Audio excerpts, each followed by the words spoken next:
ici Dorine, Et Cyril, des investisseurs sereins. après plusieurs années de travail en tant qu'ingénieur, nous nous sommes lancés en investissement immobilier.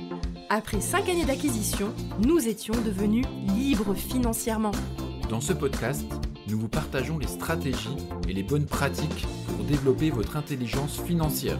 Dans le but non seulement d'être plus riche sur le papier, mais avant tout pour devenir plus libre et plus heureux.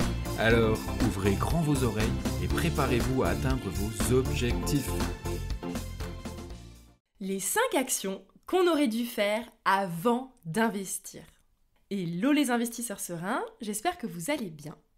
Aujourd'hui, je vais faire un épisode où je vais vous partager un peu nos faiblesses, nos erreurs qu'on a fait au tout début quand on a investi en immobilier. On a investi en immobilier avec Cyril pour la première fois en 2016 dans notre premier immeuble et en effet, c'est toutes ces choses-là que je vais vous partager, on ne les connaissait pas à l'époque. Et justement, je vais vous partager ces 5 actions qu'on aurait dû faire avant d'investir. Et bon, évidemment, on a réussi à s'en sortir quand même si on ne les a pas fait. Mais on aurait pu être encore plus performant si jamais on les avait faites avant. La première chose, donc j'attaque direct. La première chose, c'est qu'on aurait dû se fixer des objectifs beaucoup plus clairs dès le départ. Qu'est-ce qu'on attendait de l'immobilier ? En fait, nous, pour notre part, quand on a démarré en immobilier, c'était beaucoup en mode « Oh là là, je sais qu'il faut qu'on investisse en immobilier. Tous nos amis ont déjà acheté leur résidence principale, nous, on n'a rien fait, il faut qu'on achète quelque chose. » Voilà. On avait conclu dans notre démarche que la résidence principale n'allait pas être quelque chose qui allait être qui n'allait pas nous correspondre et qu'on voulait faire de l'investissement locatif à la place pour garder cette liberté de la location, de nous-mêmes être locataires. Mais voilà, on ne savait pas vraiment par où commencer et on y est allé un peu la fleur au fusil à réfléchir, voilà, est-ce qu'on essaie de trouver un truc le plus rentable possible, on fait de notre mieux. Mais en fait, après coup, je me rends compte que cette démarche-là, elle n'est pas forcément la meilleure parce que ce qui se passe, c'est que notre premier investissement locatif va avoir énormément d'impact sur la suite. C'est-à-dire qu'en fonction de ce que vous aurez réussi à trouver pour votre premier investissement, de ça va découler des conséquences pour les investissements suivants. Et c'est pour ça que ce que je recommande aujourd'hui, c'est de vraiment savoir où on veut aller, ok ? Quels sont les objectifs réels qui vont nous correspondre ? Donc par exemple, vous pouvez peut-être juste vous dire, moi je veux juste préparer ma retraite. Ben, très bien. Peut-être que vous voulez avoir une vie plus douce, c'est-à-dire lever le pied rapidement, peut-être partiellement, prendre un congé parental si l'un de vous souhaite s'occuper un peu plus des enfants par rapport à la période dans laquelle vous vous trouvez, ou peut-être augmenter votre pouvoir d'achat. Peut-être aussi que vous avez l'ambition de devenir rentier et que vous en avez vraiment marre du monde du travail et que vous voulez lever le pied totalement. Ou, quatrième option, peut-être que vous avez envie justement de continuer à travailler parce que vous aimez votre travail, mais votre ambition c'est de construire un vrai patrimoine immobilier assez conséquent qui va grossir avec le temps pour avoir une retraite ultra dorée où vous allez vraiment avoir plus aucun souci d'argent dans 20 ans. Voilà, donc en fonction de ça, en fait, vous n'allez pas taper sur les mêmes types d'investissements. Vous n'allez pas devoir chercher la même rentabilité. Et ça, c'est super important. Il faut que vous vous posiez ça avant. Parce que nous, au départ, on investissait pour la retraite. Après, on s'est dit, ah bah oui, attends, en fait, on peut trouver des biens rentables. Du coup, on s'est dit, ah bah en fait, on peut viser une vie plus douce et avoir des compléments de revenus. Et puis après, en fait, on s'est dit, ah bah non. Après notre deuxième immeuble, on s'est dit, bah non, on veut être rentier. Et en fait, le fait d'avoir fait ce cheminement et d'avoir changé d'objectif tous les 2 ans, bah c'est pas grave, on a pu se rattraper, mais on aurait pu être beaucoup plus puissant, beaucoup plus impactant si on se serait tout de suite dit « Ok, on veut être rentier ». Voilà.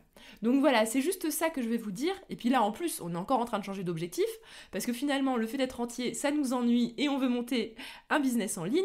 Donc vous voyez, en fait, on change d'objectif très régulièrement. Et c'est intéressant, en fait, d'avoir des objectifs bien clairs dès le départ, pour justement réussir à taper exactement dans le type de bien qui va correspondre à vos objectifs et à la rentabilité surtout, qui va correspondre à vos objectifs. Voilà, bon, ça c'est, je termine pour ce premier point qui était un petit peu long. Je passe au deuxième point. L'autre action qu'on aurait dû faire avant d'investir, qui découle un petit peu aussi de ce point-là, c'est d'avoir défini une fiscalité vachement plus au carré dès le départ. En fait, nous, comment on a fait ? On a suivi un peu le vent en fonction des conseils qu'on suivait à droite à gauche pour la fiscalité, et on n'avait pas une stratégie fiscale bien établie dès le départ. Et pour avoir ce genre de fiscalité bien établie dès le départ, il faut avoir une vision claire aussi dès le départ. Parce que vous n'allez pas avoir la même fiscalité, en tout cas vous n'allez pas choisir la même fiscalité en fonction de l'objectif que vous avez derrière. Si jamais votre objectif c'est de continuer à travailler et d'avoir une vie plus douce, ça va pas être la même fiscalité que si jamais vous voulez être rentier, parce que la façon de sortir l'argent de ces investissements ne va pas être la même et vous n'allez pas être taxé de la même façon. Bon, c'est un petit peu compliqué, mais en vrai, ça a un vrai impact. Et encore en plus, si jamais vous voulez continuer à travailler et faire un gros patrimoine qui va grossir, surtout notamment si vous êtes entrepreneur, et bien là encore, c'est pas la même fiscalité qu'il faut choisir. Donc, il faut se poser avant pour éviter de tergiverser, parce que une fois que les choses sont mises en place, il y a des choses qui vont coûter cher si jamais vous voulez changer de fiscalité. Si vous êtes parti dans un sens et que vous voulez rechanger, notamment par exemple si vous avez acheté en nom propre et que finalement vous avez changé d'avis, vous auriez voulu faire une SCI à l'IS par exemple, et bien là vous allez devoir payer à nouveau les frais de notaire pour pouvoir faire cette transition, et donc c'est pas donné. Donc voilà, si vous pouvez éviter de faire ce genre d'erreur avant, eh ben prenez le temps de bien vous poser sur votre fiscalité. La troisième action qu'on aurait dû faire avant d'investir en immobilier, c'est de préparer notre terrain de chasse à la bonne affaire bien longtemps avant. Nous, on arrivait un petit peu comme des novices, un peu comme des fleurs. Ah tiens, on va acheter un immeuble. Enfin, au départ, on n'avait pas du tout l'idée d'acheter un immeuble, hein. C'est suite à un long cheminement, plusieurs visites d'appartements qu'on s'est rendu compte qu'un immeuble était largement accessible par rapport à nos moyens. Juste pour information, un immeuble, là où on l'a acheté, c'est le prix d'un studio à Paris. Donc concrètement, c'était largement rentable et facile et accessible pour nous. Donc voilà, on s'en était pas rendu compte au départ. Et tout ça pour en venir que on a finalement beaucoup divagué sur les différents terrains de chasse que l'on aurait pu filtrer dès le départ. C'est-à-dire qu'on s'est dispersé et on n'a pas concentré nos efforts uniquement sur les immeubles dans tel et tel quartier. On a un peu papillonné à droite à gauche pour trouver la bonne affaire. Et moi, ce que je trouve, c'est qu'on aurait tout de suite dû se fixer un secteur, avoir une approche beaucoup plus stratégique dans notre façon de faire. Et ça, en effet, c'est bien de le faire avant d'investir. Et je le rappelle aussi, c'est que c'est pas mal d'avoir un historique un peu sur un secteur, c'est-à-dire d'être en mode recherche passive. Moi, j'appelle ça la recherche passive. Donc, la recherche passive, c'est quand on sait qu'on veut investir dans un quartier, dans un endroit, dans un secteur, mais on n'est pas encore en recherche active. C'est-à-dire, on est plus en observation. On fait des visites de temps en temps à droite à gauche, mais sans être encore vraiment actif. Voilà. Mais cette phase de recherche passive, elle est super intéressante parce qu'elle va vraiment vous permettre d'être ultra percutant au moment où vous allez passer en recherche active. Et ça, nous, on ne l'a pas fait, cette phase de recherche passive. Voilà, donc encore cette troisième piste où vous pouvez devenir meilleur que nous.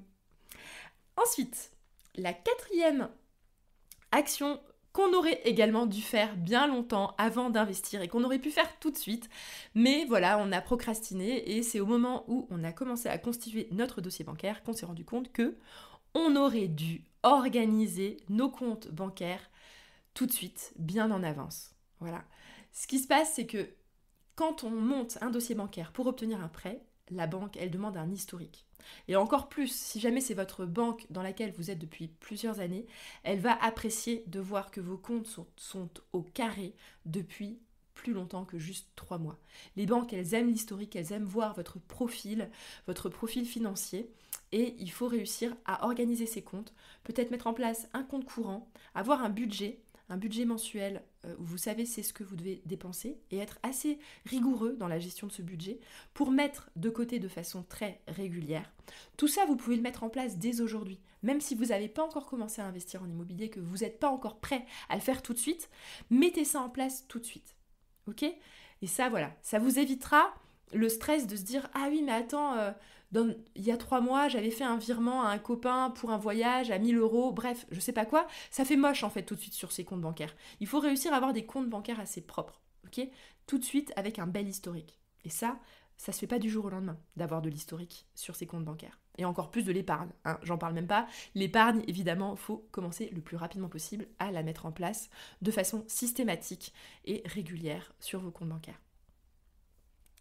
Et la 5e et dernière action qui nous aurait évité, franchement, des coups de stress, franchement, c'est une action toute simple, c'est le fait de digitaliser son administratif.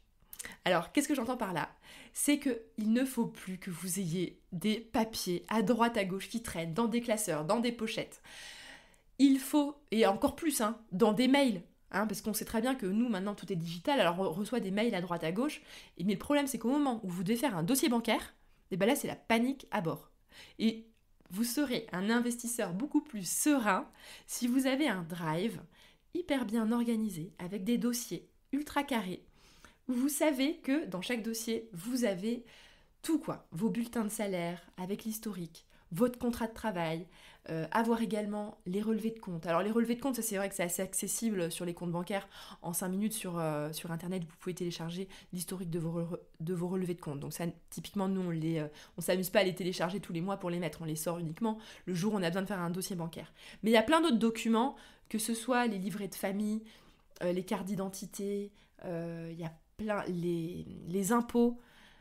Maintenant qu'on a déjà du locatif aussi, tous les baux, les bails, on dit les baux au pluriel, tous les baux que vous avez signés avec vos locataires, tout ça, il faut avoir un historique ultra carré parce que c'est des documents où, au moment où vous allez commencer à monter votre dossier de prêt pour votre prochain prêt bancaire, vous allez être bien content de ne pas y perdre la soirée ou la nuit à rechercher des documents que vous ne savez plus où ils sont, dans quel mail. Voilà.